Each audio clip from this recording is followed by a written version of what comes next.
Assalamualaikum warahmatullahi wabarakatuh. Izin memperkenalkan diri, nama Weni Puspita Dewi, NPM 2101031036. Di sini saya akan mempresentasikan hasil observasinya berjudul Penerapan Penyimpangan dan Solusi Pemecahan Nilai-nilai Pancasila. Di sini saya akan mempresentasikan laporan hasil observasi dari mata kuliah Pendidikan Pancasila, dosen pengampu Bapak Randes Radian Ajis, MPD. Pancasila juga menjadi dasar pedoman dalam segala pelaksanaan dan penyelenggaraan pemerintahan negara Indonesia. Secara etimologi, Pancasila berasal dari bahasa Sanskerta, yaitu panca dan sila. Panca yang berarti 5 dan sila berarti alas atau dasar. Jadi Pancasila berarti 5 dasar yang harus ditaati dan dilaksanakan. Oleh karena itu, Pancasila dijadikan sebagai dasar hukum Indonesia. Pancasila juga merupakan cerminan bangsa Indonesia dalam kehidupan bermasyarakat, berbangsa, dan bernegara. Nilai-nilai Pancasila yang terkandung dalam Pancasila menjadi tolak ukur bagi bangsa Indonesia dalam penyelenggaraan berbangsa dan bernegara. Karena dalam penyelenggaraan berbangsa dan bernegara tidak boleh menyimpang dari nilai-nilai ketuhanan, nilai kemanusiaan, nilai keadilan, nilai persatuan, nilai kerakyatan, dan nilai keadilan. Di sini saya akan menjelaskan sejarah desa. Di sini saya akan membahas Kelurahan Tejo Agung. Sejarah desa, riwayat Kelurahan Tejo Agung. Sejarah Kelurahan Tejo Agung tidak terpisahkan dari Kelurahan Tejo Sari. Menurut asalnya, Kelurahan Tejosari adalah suatu daerah pembukaan baru yaitu pada zaman kolonial Belanda pada tahun 1938. Penduduk pendatang pada waktu itu sebagian besar dari Jawa Tengah dan Jawa Timur. Masyarakat pendatang atau transmigran dari daerah Jawa didatangkan secara bertahap dan membuka lokasi hutan untuk tempat tinggal mereka. Kemudian datang lagi transmigran baru dan membuka lokasi hutan yang tidak jauh dari lokasi transmigran sebelumnya. Begitu pula dan berikutnya. Dari ketiga kelompok transmigran ini lokasinya disebut Bedeng 24. Penempatan pertama disebut Bedeng 24 Polos dengan sebutan Pendukuhan Tejo. Penempatan kedua disebut Bedeng 24A dengan sebutan Pendukuhan Tejosari. Penempatan ketiga disebut Bedeng 24B dengan sebutan Pendukuhan Tejo Agung. Dari ketiga pendukuhan tersebut terbentuklah suatu desa yang diberi nama Desa Tejosari dan ditunjuk seorang kepala desa yaitu Sonorejo sebagai kepala desa yang pertama. Beliaulah yang memberi nama Tejosari dengan alasan karena kepala desanya tinggal di pendukuhan Tejosari. Sesuai dengan perkembangannya, maka pada tahun 1981 berdasarkan Undang-Undang Nomor 5 Tahun 1979 tentang Pemerintahan Desa, Desa Tejosari ditingkatkan statusnya menjadi kelurahan yaitu Kelurahan Tejosari dan pada waktu itu kepala kelurahannya Dr. Supono dan beliau menjabat sebagai Lurah Tejosari sampai tahun 1986. Dengan terbitnya Peraturan Daerah Kota Metro Nomor 25 Tahun 2000, maka Kelurahan Tejosari dimekarkan menjadi dua kelurahan, yaitu Kelurahan Tejosari dan Kelurahan Tejo Agung. Sejarah pembentukan pemerintahan. Sejarah Kelurahan Tejo Agung terbentuk berdasarkan Perda Kota Metro Nomor 25 Tahun 2000 tanggal 16 Desember 2000 dan Keputusan Dewan Perwakilan Rakyat Kota Metro Nomor 171.1 garis miring 42 garis miring DPRD strip KM garis miring 2000 tanggal 16 Desember 2000 dan diundangkan melalui Lembaran Daerah Kota Metro tahun 2000. Kepemimpinan Lurah Suparyono, pendidikan terakhir sarjana, pangkat penata atau golongan 3C, jenis kelamin laki-laki, jabatan pertama Sekretaris Lurah Timopuro, yang kedua Lurah Tejo Agung sampai dengan sekarang. Sekretaris Lurah, nama Ngatirin SIP, sarjana S1, pangkatnya penata atau golongan 3C, jenis kelamin laki-laki, riwayat jabatan Sekretaris Lurah Tejo Agung. Jenis kelamin laki-laki, riwayat jabatan Sekretaris Lurah Tejo Agung. Kependudukan berdasarkan jenis kelamin ada laki-laki yaitu 3.252 orang, perempuan 3.245 orang dan jumlah seluruhnya ada 6.497 orang. Kepala keluarga ada laki, ada perempuan. WNA tidak ada. Menurut kepercayaan ada Islam, Kristen, Katolik, Hindu, Buddha, Konghucu tidak ada. Sarana dan prasarana ada kantor kecamatan, lokasinya kantor Metro Timur, Jalan Ki Hajar Dewantara, kantor kelurahan Tejo Agung, Jalan Raya Stadion nomor 3, masjid ada Masjid Jamiatul Muslim, Masjid Baitur Rahman, Masjid Al-Mutakin, Masjid Nurul Iman, Masjid Nurul Huda, dan Musola As-Salam yang beralamatkan di Jalan Raya Stadion Tejo Agung, Metro Timur. Terdapat musola As-Salam, musola An-Nur Ar-Rahman yang beralamatkan di Jalan Sultan Syaril nomor 35A, Metro Timur. Ada PAUD Anggrek nomor 19, Tejo Agung, Kecamatan Metro Timur. Taman Kanak-kanak TK Anissa, Jalan Pari 24, Tejo Agung. Sekolahan dasar SD Negeri 10 Metro Timur. Sekolah menengah SMK Aci Kota Metro, Jalan Raya Stadion Tejo Agung. Sarana umum ada Puskesmas Tejo Agung yang beralamatkan di Jalan Belimbing nomor 2 Tejo Agung, Pasar Pagi Tejo Agung, Jalan Raya Stadion nomor 28C Tejo Agung, Metro Timur. Ada SPBU Pertamina Tejo Agung yang beralamatkan di Jalan Tejo Agung, Kecamatan Metro Timur, Kota Metro. Pengadilan Agama Tejo Agung, lokasi Jalan Raya Stadion nomor 24B, Tejo Agung, Kecamatan Metro Timur. Makam Cina Tejo Agung yang beralamatkan di Jalan Ahmad Yani, Tejo Agung, Metro Timur. Penerapan Pancasila di Desa Tejo Agung. Nilai-nilai Pancasila harus diterapkan dalam kehidupan sehari-hari, baik dalam pergaulan dengan sesama manusia maupun dengan makhluk hidup lainnya. Nilai yang terkandung dalam Pancasila di Desa Tejo Agung pada penerapan nilai sila pertama ketuhanan yang Maha Esa. Penerapan nilai ketuhanan yang Maha Esa di Desa Tejo Agung sudah cukup bagus karena dapat dilihat dari masjid-masjid yang masih ramai jamaah yang dilakukan di Desa Tejo Agung sebagai berikut. Seperti adanya kegiatan pengajian setiap 1 minggu sekali yang diadakan di masjid dan mengumpulkan risma masjidnya. Yang kedua, adanya jamaah yasinan antara ibu-ibu dan bapak-bapak di setiap malam Jumatnya untuk lokasi bisa bergilir dari satu rumah ke rumah yang lainnya. Ada juga kegiatan yasinan yang dilakukan di Masjid Nurul Iman 24B, melaksanakan tahlilan saat ada orang yang meninggal dan pengajian rutinan. Adanya kegiatan rutin mengaji untuk anak-anak yang dilaksanakan setiap siang dan sore hari di Taman Pendidikan Quran di Masjid Nurul Iman Tejo Agung. Adanya kegiatan Jumat berbagi yang diberikan sumbangan oleh para donatur untuk orang-orang yang membutuhkan. Yang kedua, penerapan sila kedua yaitu kemanusiaan yang adil dan beradab. Masih banyak warga Desa Tejo Agung yang membantu orang yang sedang mengalami kemalangan terkena musibah, seperti orang yang meninggal dunia, orang mengalami kecelakaan, dan orang yang mengalami musibah seperti kebakaran, kemalingan, dan kebanjiran. Selain itu, warga desa sering tolong-menolong. Tolong-menolongnya melaksanakan acara tasyakuran, acara pindah rumah, acara tolong-menolong akikahan, kenduri selamatan, dan masih banyak dari dijumpai tradisi rewang. Aksi membantu tetangga yang kurang biaya tenaga kesehatan dan menggalang dana untuk tetangga yang tertimpa musibah.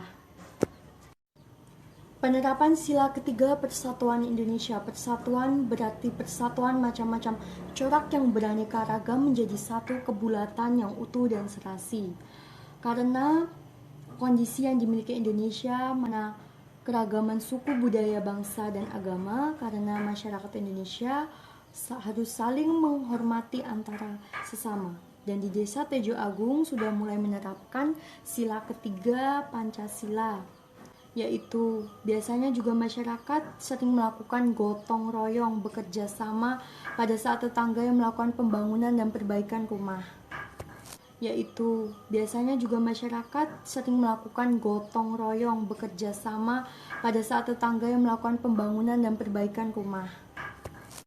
Di desa ini selalu menjaga toleransi antar teman, masyarakat yang berbeda suku dan agama.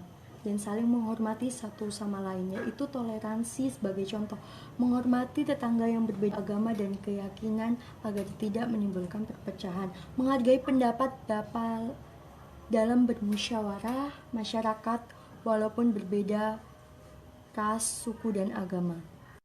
Sila keempat yaitu kerakyatan yang dipimpin oleh hikmat kebijaksanaan dalam permusyawaratan perwakilan, mengutamakan musyawarah dalam mengambil keputusan bersama-sama. Bermusyawarah adalah suatu sistem pengambilan keputusan yang melibatkan banyak orang dengan mengakomodasikan semua kepentingan sehingga tercipta satu keputusan yang disepakati bersama, yang dimana musyawarah merupakan jalan keluar dalam memecahkan suatu permasalahan. Tujuan diadakan kegiatan bermusyawarah adalah untuk mencapai dan menjalankan kesepakatan bersama yang berhasil disimpulkan dari musyawarah oleh seluruh anggota dan merasa tanggung jawab serta menyelesaikan kesulitan dan memberi kesempatan untuk melihat masalah dari berbagai sudut pandang sehingga keputusan yang dihasilkan standar anggota musyawarah, merasa tanggung jawab serta menyelesaikan kesulitan dan memberi kesempatan untuk melihat masalah dari berbagai sudut pandang sehingga keputusan yang dihasilkan standar anggota musyawarah. Tujuan dari sikap toleransi yaitu untuk bekerja sama, menjalin tali silaturahmi yang mendatangkan keberkahan serta yang paling utama meningkatkan persatuan dan kesatuan yang sesuai dengan sila ketiga Pancasila, yaitu mendahulukan kepentingan umum daripada kepentingan pribadi. Sila kelima yaitu keadilan sosial bagi seluruh rakyat Indonesia, menghargai hasil karya orang lain, bahwa masyarakat memiliki sikap menghargai hasil karya orang lain. Menghargai hasil karya orang lain adalah memberikan apresiasi serta kritik dan saran yang bersifat membangun dengan sopan dan santun, sehingga membuat orang yang memiliki karya tersebut tidak sakit hati. Manfaat menghargai karya orang lain adalah menumbuh sikap saling menghargai, membuat pembuat karya lebih semangat dalam membuat karya, menciptakan keserasian dan kerukunan dalam kehidupan sehari-hari. Yang kedua, ada tidak adanya pungli di lingkungan masyarakat Tejo Agung. Membahas mengenai tidak adanya kegiatan pemerasan pungli di lingkungan masyarakat, pejabat pemerintahan di Kelurahan Tejo Agung menjalankan tugasnya dengan amanah, memberikan pelayanan publik kepada masyarakat yang memiliki permasalahan. Contoh penerapan sila kelima Pancasila yaitu keadilan sosial bagi seluruh rakyat Indonesia. Contohnya pada Mas Koko, salah satu warga desa Tejo Agung, mengatakan ada sebuah peristiwa karena jiwa sosial di dalam diri warga sudah tertanam sejak dulu. Peristiwa yang dulu sempat menimpa mereka. Hal menarik yang terjadi adalah ketika warga yang sudah merasa tidak memerlukan bantuan tetapi mereka mendapatkannya, warga tersebut memberikannya kembali kepada tetangga-tetangganya yang lebih membutuhkan. Penyimpangan pada nilai Pancasila. Sila ke-1 ketuhanan yang Maha Esa. Pada sila pertama yang ada di dalam Pancasila berbunyi ketuhanan yang Maha Esa, bertujuan supaya setiap individu masyarakat Indonesia bisa bebas memeluk agama dan kepercayaan masing-masing, dan juga beribadah sesuai agama dan saling menumbuhkan sikap saling toleransi kepada agama lain.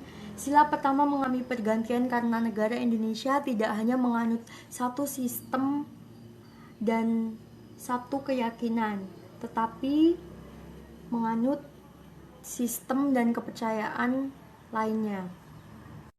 Contoh penyimpangan pada sila pertama yaitu melakukan kegiatan menyekutukan atau menduakan Tuhan yang disebut syirik. Maksudnya beberapa masyarakat melakukan perbuatan syirik. Banyak masyarakat yang mempercayai tentang perbuatan syirik menggunakan benda-benda magis untuk mencari sumber rezeki. Bentuk kegiatan menyekutukan Allah pernah terjadi di lingkungan tempat tinggal saya. Di desa Tejo Agung ada sesuatu hal karena masalah persaingan tempat usaha. Seorang memelihara tuyul dijadikan pesugihan, dan ada pula tempat-tempat usaha yang memakai pelaris benda magis, dan ada orang yang membuat guna-guna hingga orang tersebut meninggal. Sila kedua, kemanusiaan yang adil dan beradab. Pada sila Kedua, diharapkan masyarakat bisa hidup dengan adil sesuai dengan hakikat manusia. Contohnya, permasalahannya mempekerjakan anak di bawah umur.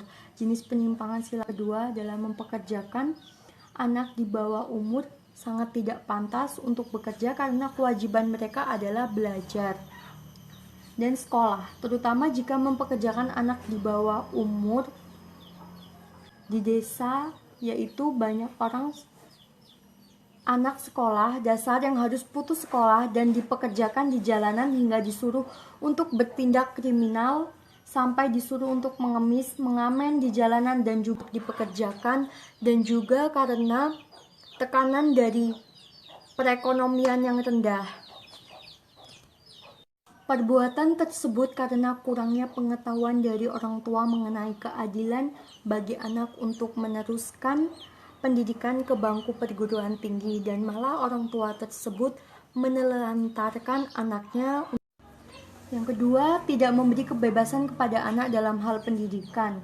Maksudnya beberapa masyarakat terutama orang tua tidak memberikan kebebasan dalam hal memilih pendidikan. Tidak memberikan kebebasan di sini maksudnya suatu tindakan yang dilakukan oleh orang tua memaksakan suatu harapan yang diinginkan oleh orang tua tersebut sehingga bertentangan dengan keinginan harapan anaknya. Faktor yang memberikan kebebasan anak dalam hal berpendidikan dikarenakan disuruh orang tua untuk melanjutkan ke perguruan tinggi di kotanya saja, tetapi anaknya menentang dan ingin memilih berkuliah di luar kota dengan alasan menambah pengalaman dan juga menambah pertemanan.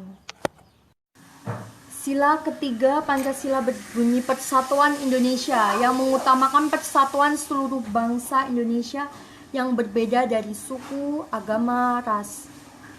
Contohnya, melakukan tindakan adu domba. Maksudnya beberapa masyarakat melakukan tindakan adu domba. Tindakan adu domba adalah strategi yang dilakukan dengan tujuan untuk memecah kelompok untuk saling bermusuhan. Tindakan adu domba biasanya dilakukan oleh oknum tertentu dengan tujuan mencapai keinginan oknum tersebut.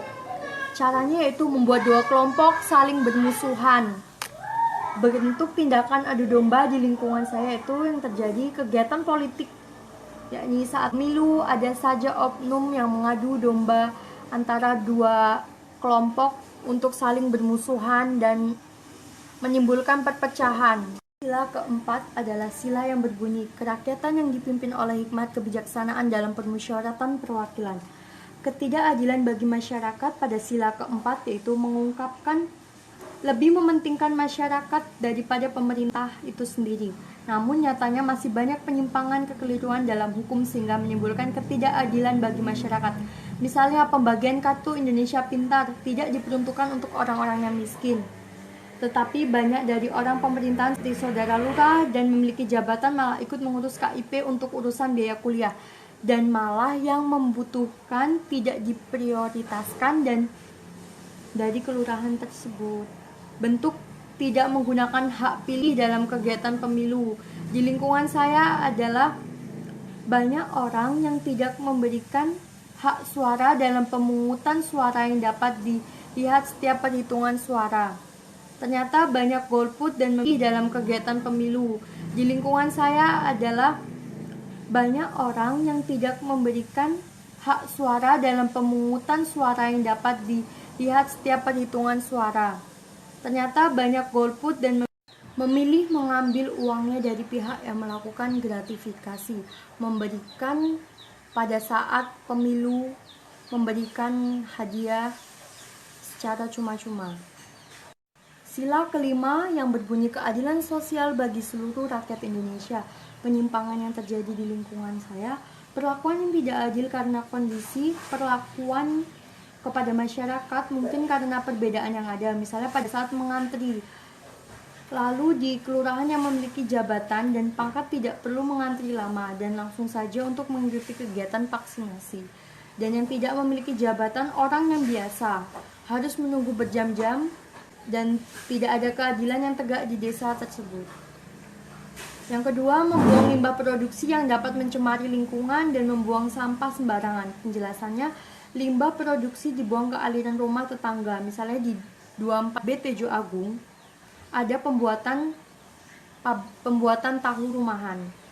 Bau limbahnya mengotori pemukiman penduduk. Bentuk sikap membuang sampah sembarangan adalah para anak-anak yang setelah makan jajan membuang bungkus jajan secara sembarangan di jalan, di halaman rumah dan sebagainya. Padahal di sekitaran tempat mereka terdapat kotak sampah yang tersedia.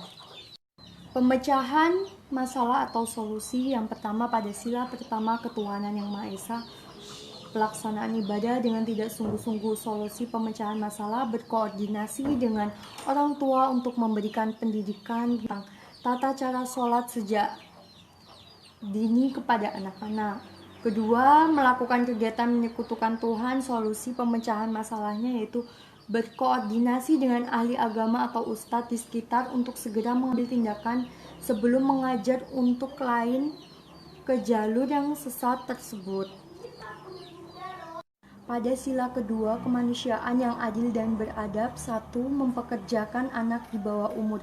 Solusi pemecahan masalah yaitu berkoordinasi dengan orang tua untuk menyampaikan hak anak dan tidak boleh diambil saat usia di bawah umur. Kedua, berkoordinasi dengan perangkat desa untuk menegur orang tua yang lalai akan HAM pada anaknya tersebut. Ketiga, berkoordinasi dengan desa agar memberi syarat nikah bagi orang yang sudah mencukupi dalam hal umur. Dengan demikian, kasus anak bekerja di bawah umur dengan alasan kurangnya ekonomi keluarga dapat diminimalisir. Berkoordinasi dengan pemerintah untuk menetapkan biaya gratis pada sekolah wajib 12 tahun. Dengan begitu, mereka yang tidak ada biaya pun dapat melanjutkan sekolah hingga ke perguruan tinggi. Pemecahan masalah atau solusi untuk sila ketiga Persatuan Indonesia. 1. Menganggap suku lain lebih buruk dari sukunya sendiri. Solusi pemecahan masalah berkoordinasi dengan orang tua untuk menanamkan jiwa toleransi pada diri anak, toleransi pada orang yang memiliki berbeda suku, sehingga mereka tidak akan menjelek-jelekkan suku, agama, dan ras suku lain. Kedua, berkoordinasi dengan guru PAUD dan TK untuk selalu menanamkan pembelajaran. 2. Melakukan tindakan adu domba. Solusi pemecahan masalahnya berkoordinasi dengan perangkat desa jika mengetahui kasus adu domba di desa. Demikian mereka akan dikumpulkan untuk memecahkan masalah. Kedua, berkoordinasi dengan orang tua agar mengawasi anak-anaknya untuk selalu berperilaku baik dan terhindar dari perilaku adu domba. Sila keempat, kerakyatan yang dipimpin oleh hikmat kebijaksanaan dalam permusyawaratan perwakilan. Pemecahan masalahnya. 1. Ketidakadilan bagi masyarakat. Berkoordinasi dengan pemerintah untuk selalu menerapkan keadilan di masyarakat. Kedua, berkoordinasi dengan masyarakat untuk memilih pemimpin yang benar-benar dari latar belakangnya dan terpilih akan menjadi pemimpin yang baik dan adil. Kedua, tidak menggunakan hak pilih. Solusi pemecahan masalah berkoordinasi dengan perangkat desa dan panitia dengan masyarakat untuk selalu memberitahu pentingnya memberikan hak pilih untuk kepentingan negara, untuk menegur warga yang tidak menggunakan hak pilihnya atau golput. Panitia dapat mendatangi rumah seseorang yang tidak menggunakan hak pilihnya tersebut dan menegurnya secara baik-baik. Selanjutnya, berkoordinasi. Sila kelima, keadilan sosial bagi seluruh rakyat Indonesia. 1. Perlakuan tidak adil pada kondisi tertentu. Solusi pemecahan masalah berkoordinasi dengan perangkat desa untuk selalu memberikan keadilan bagi seluruh masyarakat dalam hal apapun, baik pendidikan, bantuan, ataupun perlindungan. 2. Terjadinya tindakan korupsi. Solusi pemecahan masalah. 2. Berkoordinasi dengan perangkat desa lainnya jika telah melihat gerak-gerik korupsi dari perangkat desa tersebut. Kedua, berkoordinasi dengan perangkat pemerintahan pusat untuk melakukan sosialisasi kepada calon pemimpin desa tentang hukum dan larangan korupsi. Ketiga, berkoordinasi dengan orang tua untuk selalu menanamkan sifat anti korupsi kepada anak sejak dini. Selanjutnya, membuang limbah produksi dan membuang sampah sembarangan. Pemecahan solusinya adalah berkoordinasi dengan perangkat desa untuk menegur produksi pembuatan tahu tersebut dan segera mencari alternatif permasalahannya untuk mengurangi permasalahan dari limbah produksi tahu tersebut. Kedua, melakukan sosialisasi tentang bahaya sampah karena penyakit yang ditimbulkan dari sampah seperti DBD. Selanjutnya berkoordinasi dengan kepala desa untuk menerapkan perilaku hidup bersih dan sehat di lingkungan tempat tinggal dan memberikan sanksi atau denda kepada orang yang dengan sengaja membuang sampah sembarangan di lingkungan tempat tinggal. Sekian presentasi dari saya, kurang dan lebihnya mohon maaf. Terima kasih atas perhatiannya. Saya akhiri, billahi taufiq wal hidayah. Wassalamualaikum warahmatullahi wabarakatuh.